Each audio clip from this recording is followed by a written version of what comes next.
going to take you through the World Museum of Mining. This is also our first time here. And we are headed to a mining tour, which I'm going to show you the actual mining place. So here it is. This way to Hell's Roaring Gulch.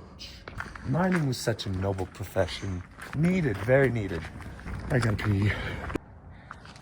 It's really neat being here at like the mining museum because a lot of our ancestors came from Ireland, Scotland, and Wales, where they did a lot of mining.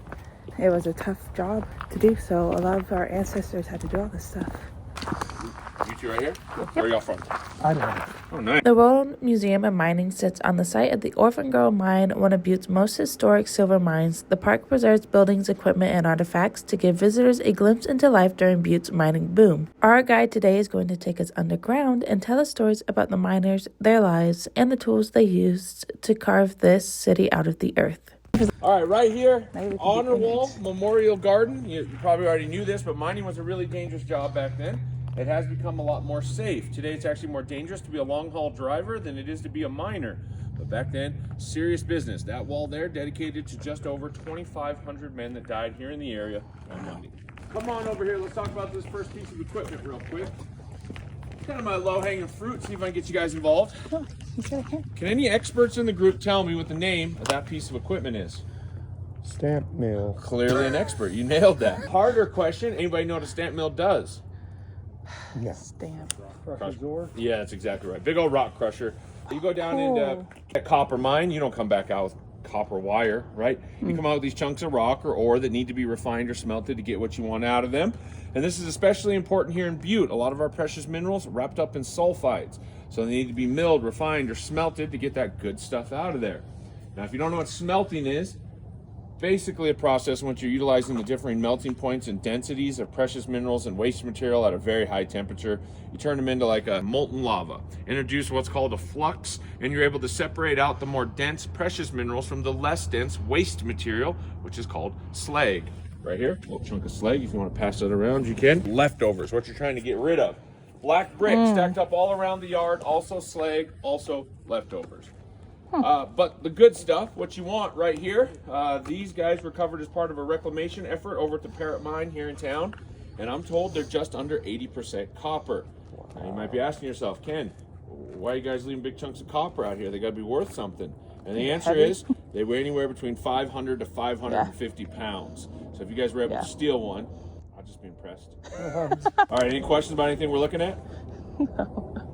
All right, next we're going to go into what's called a dry. Oh, what do you got? What powered that? That one specifically is unique. It was ran by a water wheel, but a lot of those would have been ran by a steam engine.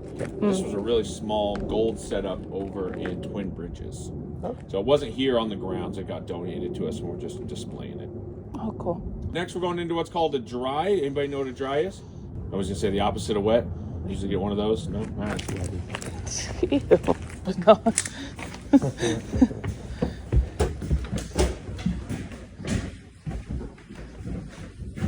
Those are just like the change house. Yeah, showers, lockers, that's it. That's what a dry is. You go down to these mines, there's a lot of moisture down there. When that moisture has an opportunity to mix with some of those sulfides I mentioned before, you get acidic water. The men themselves called it mine water, or copper water, and it got all over you and your diggers. Diggers just a term for the outfits they would wear. Think like jean overalls or jean bibs. And the idea was simple. You came out of the mine, soaked in that mine water, soaked in your own sweat, covered in mud. So you jumped into the shower to get yourself clean, get your diggers and equipment clean. Then you hung all your gear up to dry in mine baskets like those. Now, this right here is just a mock-up. It's not the actual dry. The actual dry was actually right over here where the restroom pavilion is now. Much bigger than this and also much warmer. There's a furnace and a boiler at the other edge of the yard right before we go underground. I'll make sure I point it out to you guys. All right, super important question before we move on though. What's this right here? Hand washing? That's exactly what it is. Oh, Bradley hand washing station. Yeah, big round sink gives you the ability to accommodate large groups of people washing their hands at once. Pretty common at schools and things like that. The reason I like to ask though, a lot of people that take my tour, they seem to think it's a urinal. Oh. And it's just important to me that you guys know, no perfectly circle urinals in these mines. That'd be just mean, right? A lot of eye contact. He gets it. Yeah. All right, let's go. Be awkward. Yeah, we're going to talk about lighting next. We're going to talk about this display right here. All right, lighting. You get down into the mine today, you're going to see it's dark down there, like really dark. No sunlight gets down there at all. The good news, today we're going to have very nice rechargeable LEDs to light the way. But they didn't always have the very nice rechargeable LEDs. Before that, they had to rely on what you see here. First, candles, a setup like this. And when we get down below, I'll give you guys a display of what it's like to work by candlelight. And the only word that comes to my mind is just ridiculous. It's absurd they were doing large-scale mining by candlelight. And when you guys get down there, you see it for yourselves, almost positive you're going to agree. After candles, they did move on to the carbide lanterns. Right here, this is a device, some people call these acetylene lamps as well, but this is the device that utilizes a process in which water meets calcium carbide, releases a flammable gas called acetylene. The acetylene rises up through the lantern, you got a striker there, you catch that gas on fire, turn it into like a little blowtorch that lights the way. After those, these battery powered or electric mine lamps like you see here, you can think of these as like the first stage in their evolution, eventually moving on to the type you see over there. Today, for the most part though, using LED packs, pretty similar to the ones you guys are going to have. Any questions about lighting in general? How long before the different stages? Oh, you mean like how long were they being? Yeah. When was the battery one? Candles are going to be just a ridiculously long amount of time. Here in town, probably about 2 decades though, and then we moved probably about 1860 up to about 1880, then we move into the carbide lanterns for about 25 years, and then I think right around late 19-teens, 1920s, we move into the electric mine lamps here, and then these in some version have been used since that time period. I'm surprised the candle stayed lit. Yeah, and you even have drafts and things like down there, so it would go out sometimes for sure. That was one of the benefits of, also benefit and negatives of the carbide lantern. So those things stayed lit almost when you didn't want them to. So if you dropped it down into some weird spot and it's down away where you could get it, it's still down there cooking, right? Yeah. But it was nice because it wouldn't go out in a little bit of wind either. All right, let's get into the engine room. I want to tell you guys about our hoist. So don't drop it. Whoa. Behind me here, this is a Nordberg double drum, double clutch electric hoist. The motor that ran it, right there, that's a General Electric 450 horsepower motor, ran on 2200 volts of AC. All right, we got a window here, guys. That's a lot of power. Take a look out this window as you come by. Take note to have a cable from that drum connects to the head frame out there. Head frame's a big steel structure. You should picture 2 cables though. The cable from this drum has been removed. It actually ran from below the drum and right out that flap right there. But each of these cables, they went outside, they went to the top of that head frame out there. They went around what are called shiv wheels, big metal pulleys. Then the cables went down into the head frame where they connected to what are called skippies or cages. If you don't know what those are, just think mine elevators. They're the cages responsible for housing anything coming in and out of the mine. Now the guy that ran the hoist, he stood right there. His title, hoist engineer, hoist tender. We'll talk a little bit more about him when we wrap around. Let's get over here and talk about air. You're all good. I always like to find little cubbies to get into, yeah. All right, compressors, they're responsible for running underground equipment. We're talking pneumatic drills, pneumatic hoists, and these things called hard wheel or overshot muckers. If you don't know what that is, I'll show you one underground. But they're basically just these air-driven buckets. They scoop up that rock and they dump it into an ore cart for you. But just remember, compressors, they're running underground pneumatic equipment. Last thing about the air compressors, I like to touch things. If you guys like to touch things as well, feel free to get in here and check out this leather belt. A lot of people really enjoy this leather belt. If I'm being honest, I don't quite understand why so many people like it. But if you too enjoy a good leather belt, get in there and check it out. Also, take a moment, wrap around the compressors. We got a few different ones. Red one right there, that's an old Ingersoll Sargent hit and miss. This one right here is a belt-driven Imperial. That's a double piston Ingersoll Ram. And then we got kind of cool rotary one at the back wall. All kind of interesting. Take a moment, check them out. Once you're done, I'll just be waiting for you over at the hoist engineer station. When did they start using compressors? So late 1800s is when we move into the pneumatics, yeah. Specifically here at our mine, we moved in, we didn't start using them here. So these other ones were donated to us. We didn't start using them until 1920. I think it's exactly 1922. But they were around about the late 1800s. People love it. People really enjoy the sauerkraut factory. Yeah. We'll walk by today. Did you guys people love that thing, man? Probably the most photographed thing besides the head frame. People just love it. Yeah, I don't quite understand it. I don't either. There's just things that hit and you don't understand why. Sauerkraut lovers. All right, guys, this is the hoist engineer's station. Told you before, the hoist engineer. He was the man responsible for operating the hoist. One of the few men that had to be trained and certified to do his job. Now, the reason he had to be trained and certified, beyond just the operation of the hoist itself, because of how he communicated with the men underground. Underground, there were men that went by the title of station tender, and it was their job to communicate with hoist engineers. They communicated utilizing what's called a code of mine signals.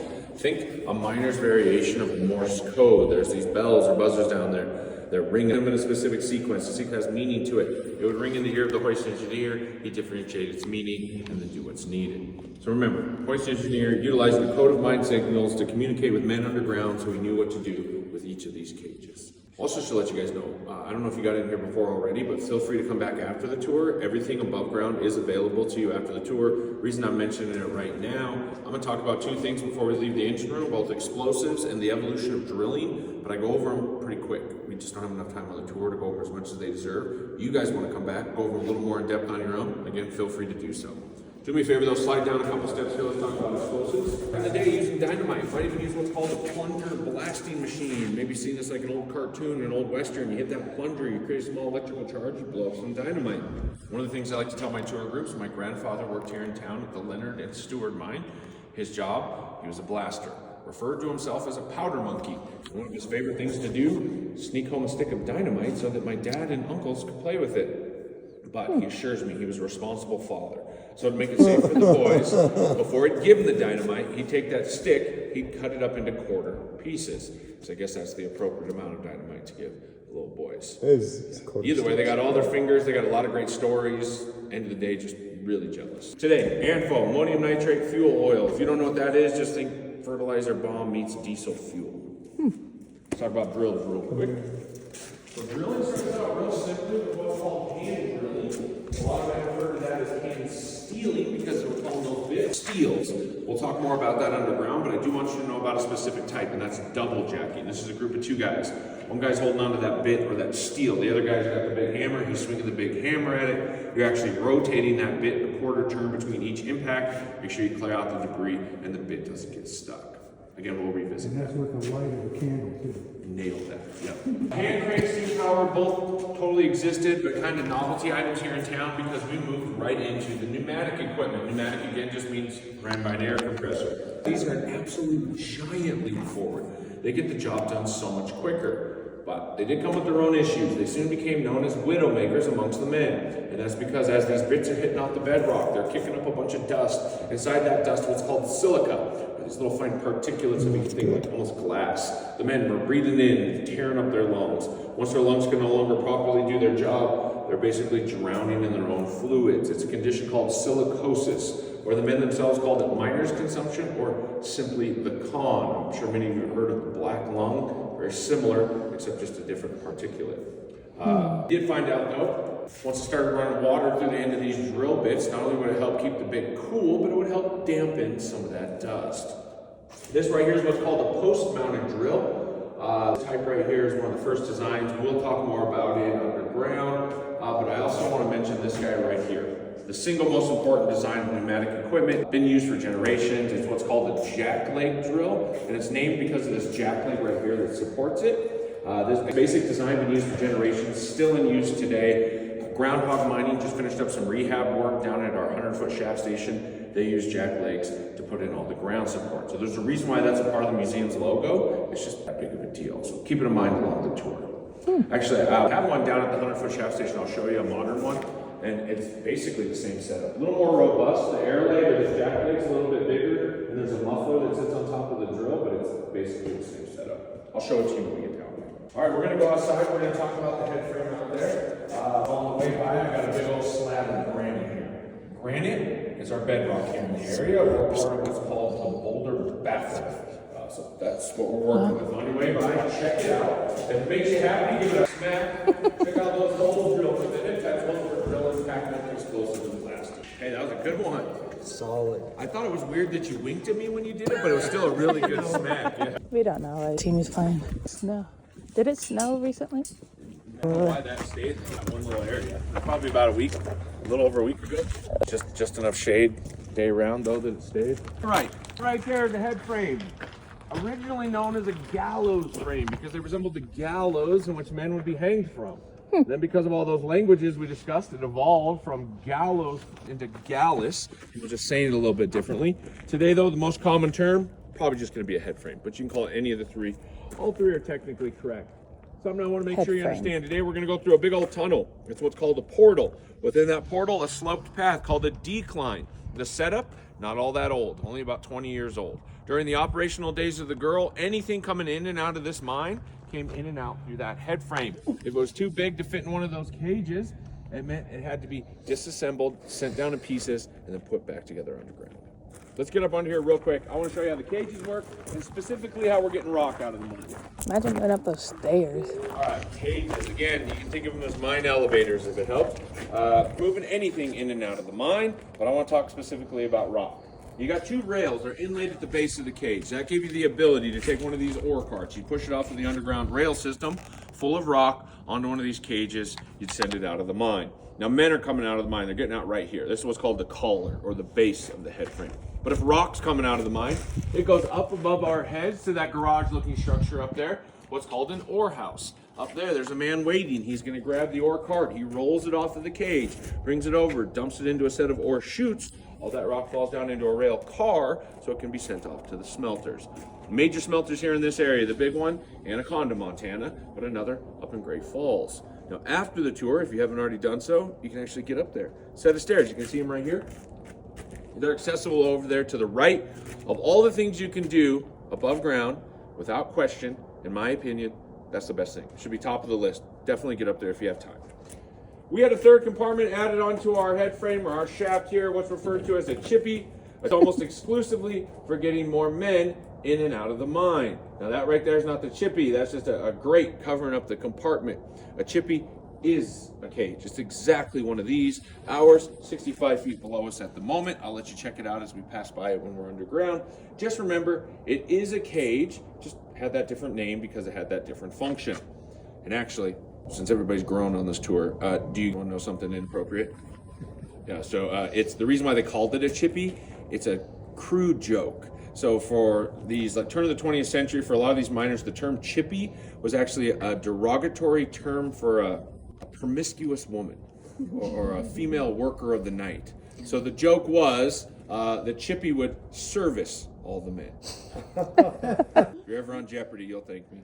Yeah, there we go. Right here, if you follow the cable, you can see the chippy was ran by that hoist right there. That's a single drum, Lilly-controlled Imperial.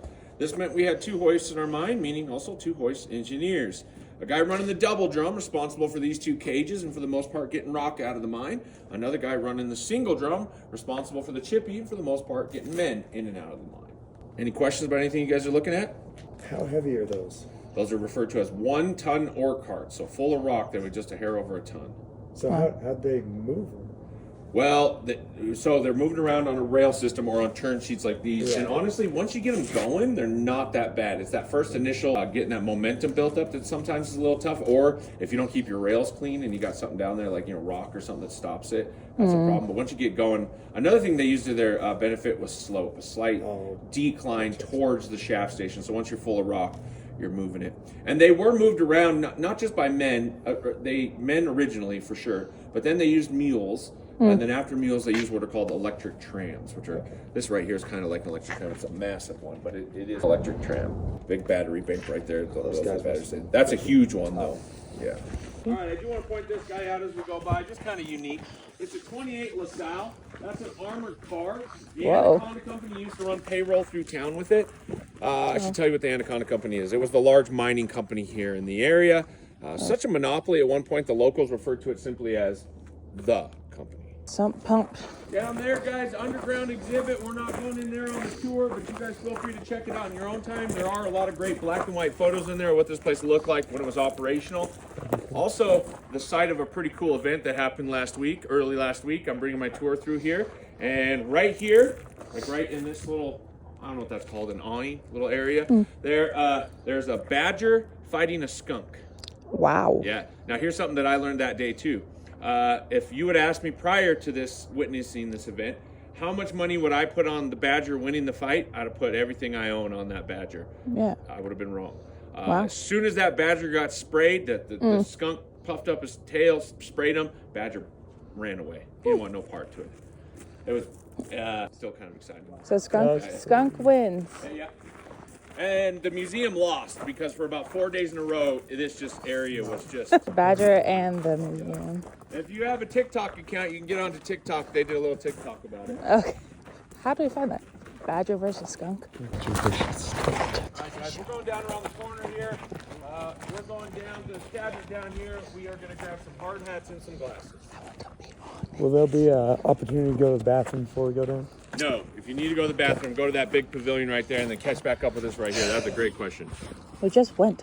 And this one here I put right around 74, 75.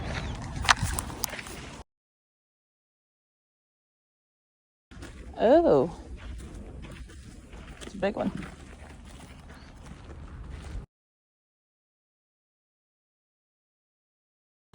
So I completely failed. I'm going to let you guys in here, then I have to go back up. And I should probably play this off better, but I'm just going to be honest. I didn't grab a light, so I got to go back up to that cabinet and grab a light. But you guys go into that concrete slab there, start turning your lights on. Left side of the light itself, there's a black button. I'll be right back. He just pulls out his phone flashlight. Well.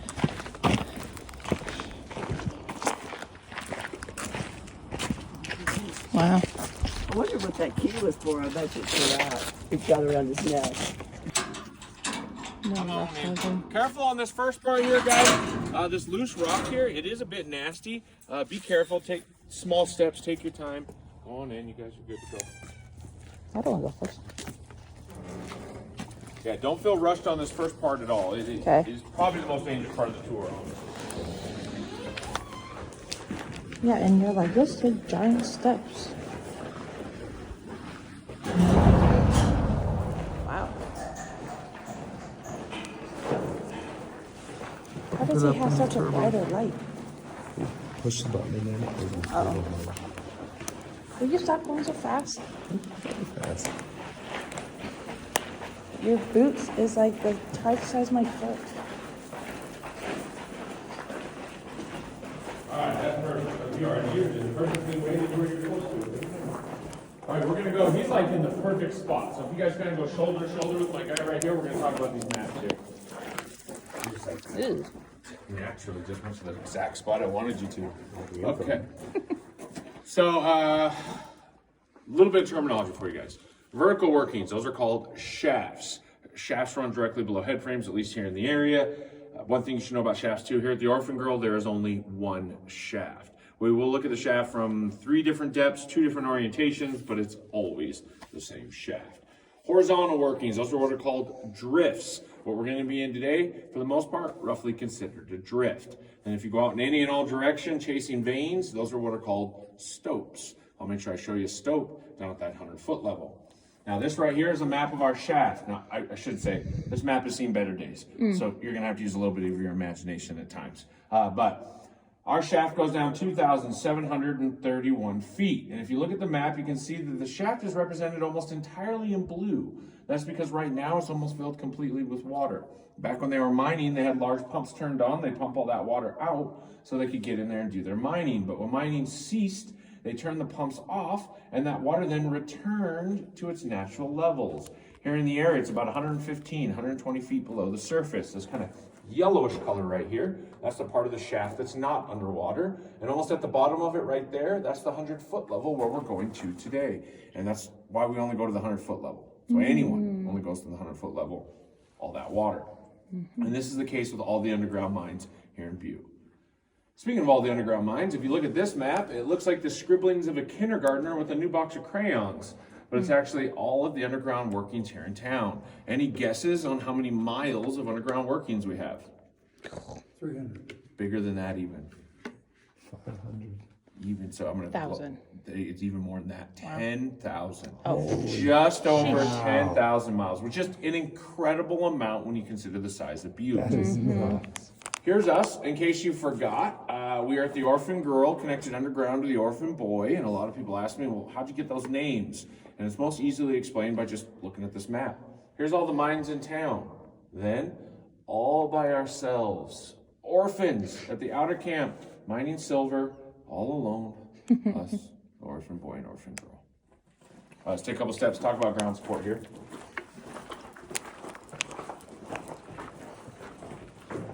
All right, you come down here, guys, you look around, you're going to see what looks like chain link fence. To be honest, in this situation, it's actually exactly what it is, but we call it mesh, and it has a job. If you look above your head, you're going to see these rocks up here. Now, these rocks, they actually get much bigger than this, and they had a tendency of falling down onto miners, damaging or even killing them. The large rocks were so dangerous, they got a nickname amongst the men. They called them Dugans. Now, the reason why they called them Dugans is because we have a mortician here in town called Mr. Dugan. So it said you got caught by a Dugan, you got yourself sent to Mr. Dugan. The mesh being held up by these guys right here. You can see the ends of them all around. They're what are called bolts or rock bolts. And there are a few different types of bolts, but the type you're going to see predominantly at our mine is this type right here, what's called a split set or a friction bolt. And it's real simple how they work. You drill a hole a little bit smaller than this bolt. As you hammer it in, that smaller hole is forcing this hollow area right here together, causing a pinch point, utilizing compression to keep the bolt in place, keep the mesh in place, and adding structural integrity to the area surrounding the bolt, just kind of pressing out on everything, not allowing that ground to fail inward. So that's why it's called ground support, because it's not just keeping the mesh in place, it's actually adding strength and integrity to these workings. Let's keep on.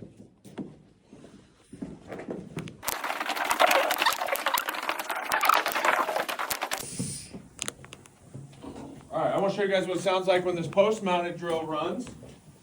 I will tell you, I run the drill a little over half capacity, about 70 psi. Normally runs about 120 psi. Reason I run at the lower capacity, just general safety, but also so you don't have to wear hearing protection. That being said, it's not like super quiet. I don't think it's loud enough you need to plug your ears, but that's a personal decision. So you want to start with your ears plugged, go backward from there. I'm not going to judge you. Either way, I'm turning her on.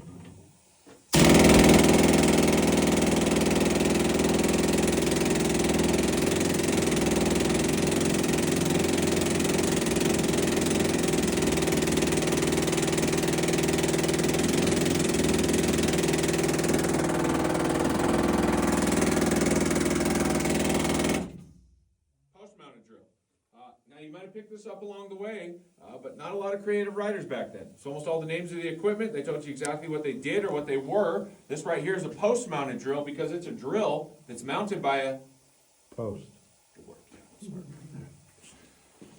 I'm going to turn this off and then I'm going to let you guys go do some exploring back there if you want to. If you want to go back here, go to the end of these carts and wrap yourself around and come back out the other side, you can.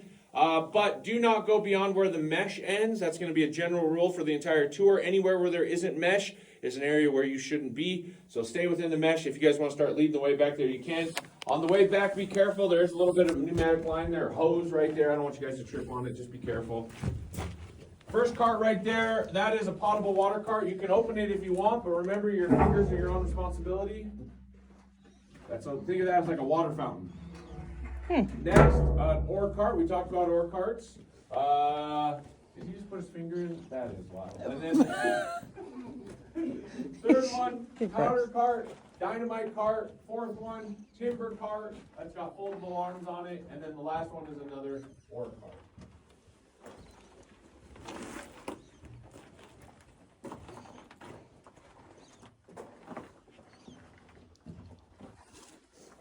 Careful this line coming back through.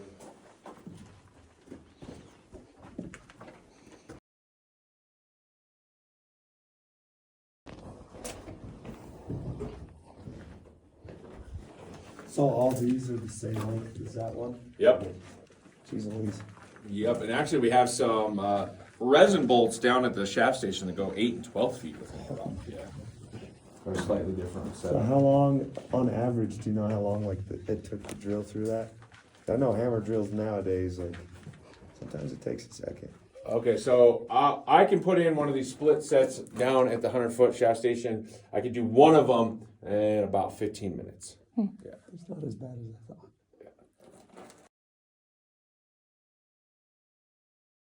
Right here, guys, you're going to see some caution tape a few times today. Do me a favor, don't go beyond the caution tape unless I tell you it's okay. But if you guys want to go right up to the caution tape, you totally can. Shine your light back there. Catch a glimpse of that's the 65-foot shaft station all the way to the back left there. That is the chippy I told you guys about before, the man cage. The servicer. Yes.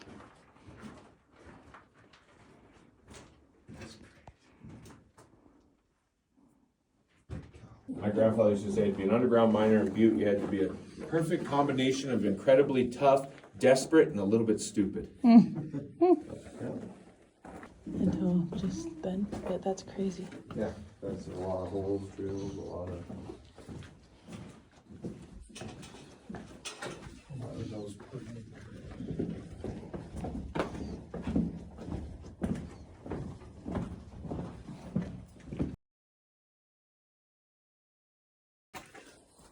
Maybe slide down one step more. That's it right there. You guys nailed it. All right. A couple things I want to talk about here in this area. One, I want to point out behind me is an overshot mucker or a hard wheel mucker. I'm not going to talk about it, but I told you I'd show you one, so know it's there. On the way back up, we're going to come. If I didn't make, I probably should have already told you this. We're going to come back up the exact way we went down, and I'm going to give you guys a little extra time to really get in and explore things. If that one of the things you want to get in and explore is that, go ahead and do it. You know, you get fired up about old pneumatic equipment. It is kind of cool. But I'm not going to talk about it. I want to talk about some of the veins down here. Now, the veins are hard to see, so I'll pass around the small specimen so you know what you're looking at. That pink stuff down there is what I'm showing you. That pink stuff runs through here. Nice cluster of bands right here. But the main vein runs above my head right here. You can see it right through there, through here, a little bit through there, and even down all the way through there. Before I tell you what it is, let me tell you what it isn't. You see this orange patch right here? You're going to see a lot of these orange patches. Those are actually deposits of iron that has oxidized. For your Jeopardy question of the day, does anybody know what the day-to-day term for oxidized iron is? Rust. Good job. You're supposed to say what is rust, but I'll still give you credit for it. Come on, got it back from me. All right, perfect. Now the pink stuff, the stuff I just passed around, that's rhodochrosite. Rhodochrosite is a manganese carbonate, so it is manganese. Behind you guys right there, this black, real dark black stuff, also manganese, just manganese that has oxidized. All right, right over here behind me, this is probably the hardest vein to see, but it's also the most important type of vein. It runs all the way through here and it runs above our heads, all the way into the shaft station. It is like a, I don't know, bluish black color with almost like a gray hue to it. It is a lead sulfate known as galena. And the reason why galena is a big deal, lead and silver, they tend to be buddies. So galena was the vehicle in which we were getting silver out of our mine. Last one I should show you guys, right here. This neon green stuff right here, that's a bloom of a green octite. It's a cadmium sulfide. It's leached its way out of the rock, oxidized and becoming a cadmium sulfate. The reason I like to tell you guys about it, it's technically toxic. Now, you'd have to consume it, and you'd have to consume an impressive amount of it for it to become an issue. But if you found a way to consume enough of it, it'll give you digestive issues. Plainly speaking, it'll give you diarrhea. So unless you're looking for a cheap cleanse, I recommend no licking the rocks while you're down here. All right, you guys want to reach up, turn your lights off? I'll show you what it's like to work by candlelight.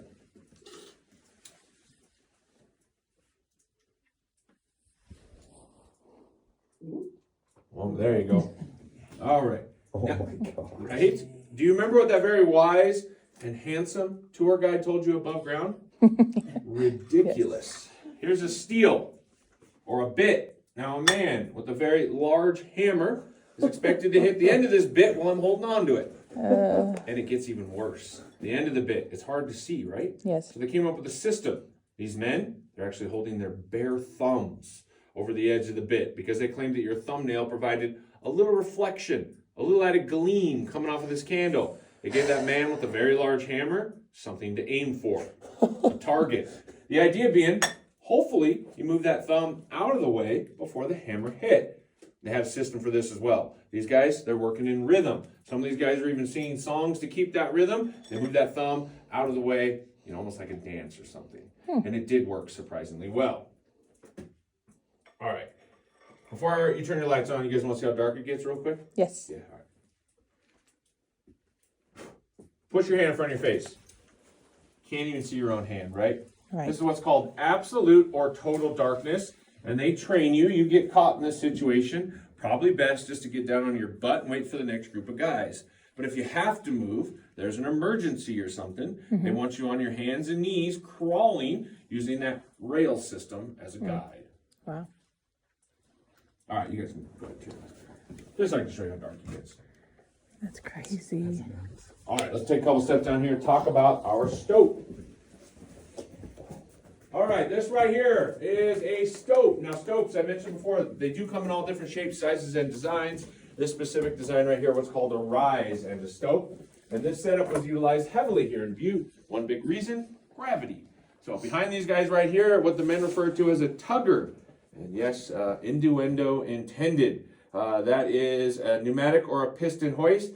They send their drilling and blasting equipment up inside the stope. They do their drilling and blasting up there. They put an ore cart right here, and then they send all that loose rock down this ore chute. So they're having gravity load all that rock up for them. Cool. We're going to go around the corner here. A couple things are going to happen. One, the mud is going to increase. Two, you're going to see some more caution tape. The caution tape is cutting you off from the orphan boys side, the university side, officially known as the UMEC side, the Underground Mining Education Center. You're not going over there today. But on the way back out, you want to go right up to the caution tape, shine your light back there, catch a glimpse of what you can. I'm okay with it. Just do me a favor, save it for the way back up. Okay. Grab the lead back.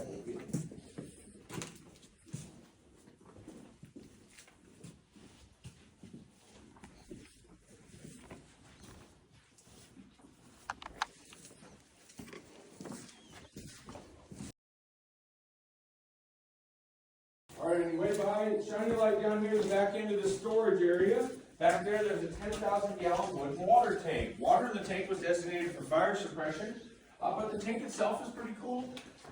It's banded like a whiskey barrel, so the thing's huge. You couldn't bring it down in one piece, so you brought it down in individual pieces called staves, and then you banded them all together down here. Huh? All right, I'm going to go on the other side of the tape. You guys are going to stay on this side, but if you guys just kind of go shoulder to shoulder and point yourself this way, I want you to kind of look at the shaft here.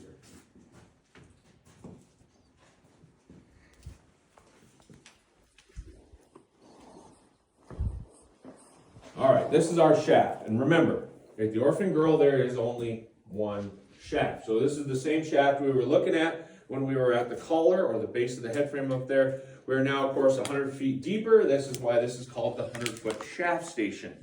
And in case you don't understand what a shaft station is, I'll just give you kind of a real rudimentary explanation. You go out into those drifts, you stope, you drill, you blast, you bring all that loose rock back by rail car. You load those ore carts up back by rail in an ore cart, then you load those ore carts up into a cage, you send it out of the mine to be shipped off and refined. There's many of these shaft stations at varying depths throughout the mine, each connected to the shaft. Each can be thought of as like loading areas, docking stations, where you're loading all that rock up to get it out of the mine. Now you might look at the state of these three compartments and be asking yourself, Ken, you said those cages, they were like mine elevators. If they're like mine elevators and that's what those compartments look like, how are they doing their job? That makes no sense. The answer is that's not what those compartments look like. All three have been modified. This is the chippy compartment here. It's been planked. This one right here now has a rail extending across the center of it. And this one right here has been platformed. We actually platformed the shaft in a few different areas right here. The next platform's right here, and then it just kind of keeps going up like steps. So we're able to get up in the shaft and do some of that rehab work. All three of these compartments, they would have gone down unobstructed, the entire balance of the shaft. So those cages could move within it freely and do their job. I like to use the analogy of like a skyscraper. Those elevators had to be able to move within the shaft so they could reach each floor to do their job. Now, if you're savvy, you might have just picked something up. I just said this is the chippy compartment. First, does anybody remember what the chippy was used for? Men. Men, good job. But above ground, I was telling you guys the chippy's all the way to the left. Now I'm telling you the chippy's all the way to the right. Am I lying, or is there an explanation? Weren't we facing the other way? What, say it again? Were we facing the other way? Yeah, okay. We wrapped ourselves around. Okay. Exactly right. Yeah, we were facing the other side. So on the way down, we wrapped ourselves around the shaft. So pay attention on the way back up to that gate, on the way back up to the 65-foot shaft station. We'll actually wrap ourselves back around the shaft. We'll end up 35 feet higher than where we are now on that side of the shaft, looking back this way. And from that perspective, the chippy will again be to our left. It didn't move. We just moved from our perspective to it. There's a better word there that I'm missing, but all right. Rehab work. I told you guys Groundhog Mining just finished up that rehab work. This is what they did. These timbers in here, all relatively new. I'd say about 8 weeks old. Milled 8 weeks ago. milled right here on site. They're a Douglas fir out of southwest Montana, and actually both the new and the original timbers, both the Douglas fir from southwest Montana. Right here you can see the clear difference between the new stuff and the original stuff. The original stuff, anywhere between 80 to 100 years old. Wow. One of the reasons why it lasted so long, pickled in arsenic. Wow. Did a really good job, but probably add it to the list of things not to lick while you're in the mine. All right, I'm actually going to let you guys come up here and look over the edge. But if I let you look over the edge, because I want you to be able to see that water I was telling you guys about, you got to do me a favor, okay? For the love of God, hold on to your hard hats, okay? How many have you lost? Yeah, well, only 2 little boys are the only ones that have ever done it. So I'm hoping with 5 adults we should be set. But if you do drop a hard hat down there, they're sending me down to go get it. Don't do that to me. Oh. I don't want to go get your hard hat, okay? So keep those hard hats on your head. Another thing is you're going to get up there, you're going to look down below you, maybe 15 feet below you. You're going to see what to you looks like a murky puddle with some wood or debris floating within it. And you're going to think to yourself, man, Ken was being really dramatic. It's not even that big of a deal. I'm going to take out my very nice cell phone and I'm going to grab a photo. Go ahead, I'm okay with it. But remember, while the water does start only about 15 feet below you, the water continues an additional 2,600 plus feet. I cannot overstate how underwhelming what you're looking at is. It is much more massive than what your eyes see, okay? So just keep that in mind. Let me move this out of the way. You guys can either come around the ladder or just walk right over the tape. I don't care. And the hat will float, but the phone will not. Exactly right, yeah.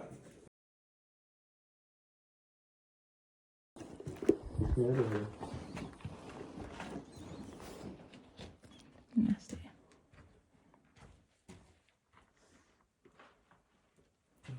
Just kind of looks like sticks.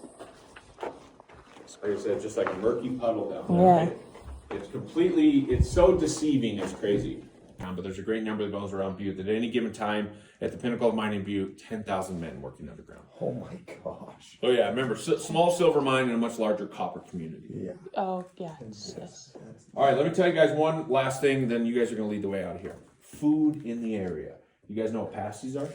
Passies? Yeah, lunch of miners, synonymous with miners. They're a big deal here in Butte. They did originate in those tin mines over in Cornwall. They are Cornish pasties. You take a pie dough, one side you put meat and potatoes, you fold it over, you crimp the outside, you bake it, you eat it with some gravy, or if you're a complete heathen, you could probably put ketchup on it, I guess. Any questions before you guys start leading the way out of here? So what is this? That is all the original electrical. Wow. You want to know something that's... Light bulb. Yeah, those are great. You want to know something that's absolutely wild too? So if you look at this pipe right here, this pipe ran right here, would elbow right here, ran through here, and then it connected right there into the water tank. So this was the main water line that ran within the mine. And if you look at it, coupled right there, connected right above all the electrical. Yeah. I have no clue how that was okay or who approved that decision, but yeah. That is wild, actually. Yeah, it's kind of cool. I'll show you this too. So these, actually, all these were designed to be waterproof as well. They have like gaskets in here. These gaskets run here and then these tighten down. So supposedly these were, Wow. yeah, but they're kind of cool. That old fuse in there. Fuse. Yeah. But yeah, these have like a gasket in, then you tighten these down to, keep moisture out, but still blows my mind. Yeah. I'm an electrician and some of the modern day stuff is the same and I have no idea how it's like. I'm like, dude. How did that get me approved? I should have also pointed out that yellow, that's a thing right there, that's an enclosed ladder. Part of what's called a manway system. Manway systems existed anytime we had this set up. They wouldn't have been those nice enclosed ladders. They would have just been like a wood ladder that ran, kind of like on the side of the rib, it's called, of the shaft. And they'd go down the depth of your shaft. Something went wrong with the cage, the cable, you take the ladder out of the mine. Ah. All right, y'all lead the way up out of here. All sweet. Make sure you guys actually get out of here. What's the rule on the way back up, though? Wait at the gate. My man.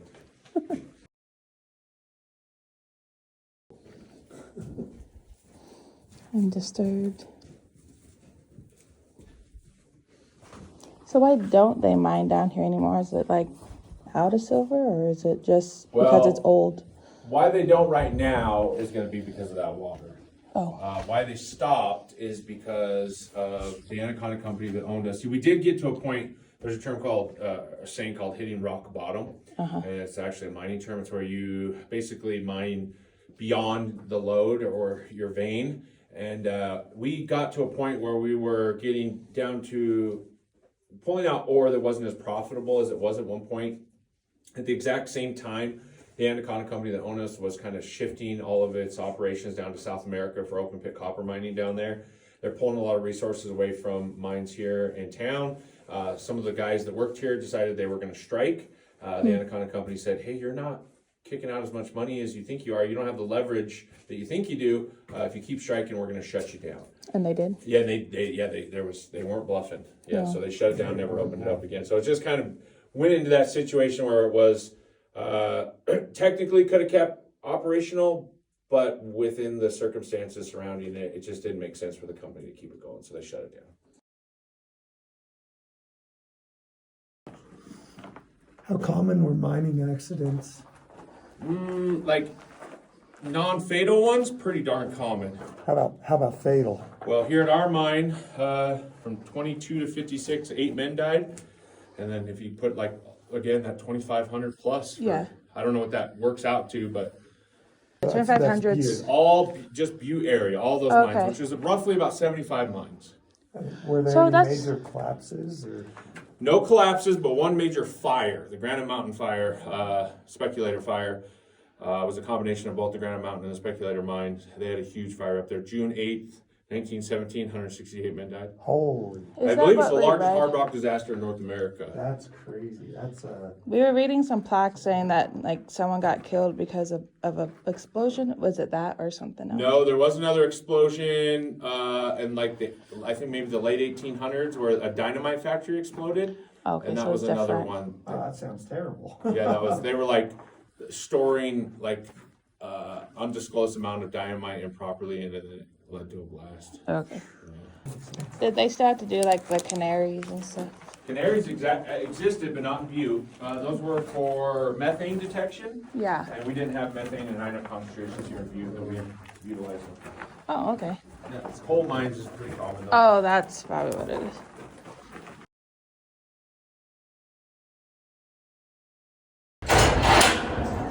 Come on out. It's gonna rain.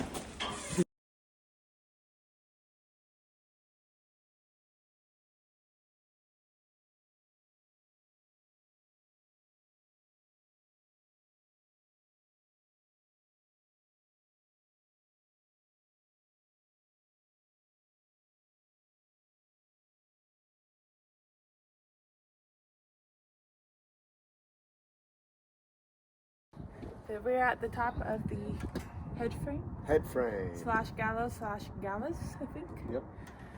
All different names. Lots of stairs.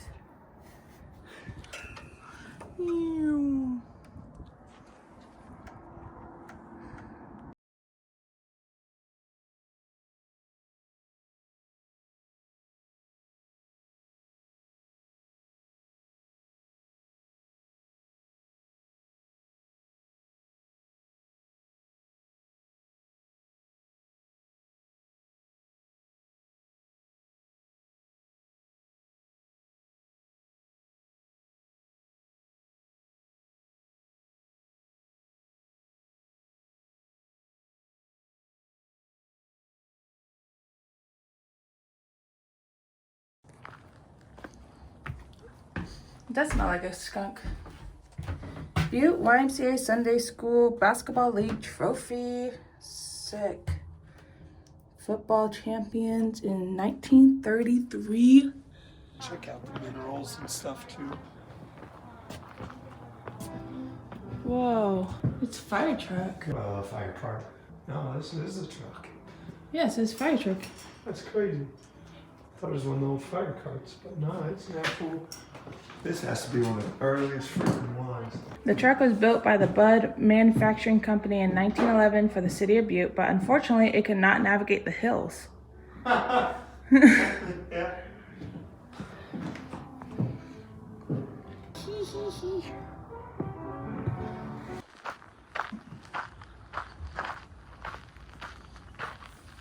I feel like I have steadier filming than Dakota. Is that cabbage? It's fake cabbage. But yes, For the sauerkraut. Uh-huh.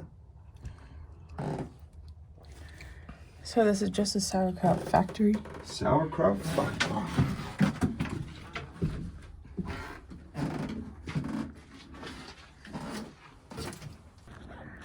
Look at the view. Look at this. Is that stained or painted windows?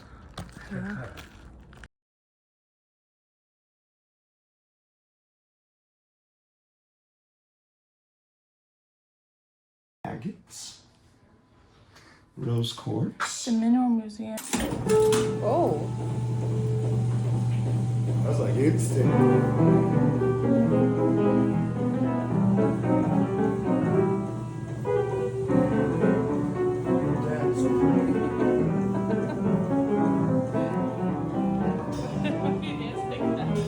It feels old-timey. Don't be fooled. It's not animatronics. It's a ghost.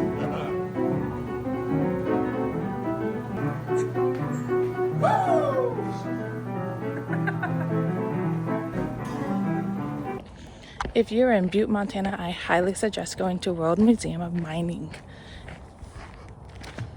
and take the mining tour. If you've been on a mining tour, drop which mine you went to in the comments. Thanks for watching.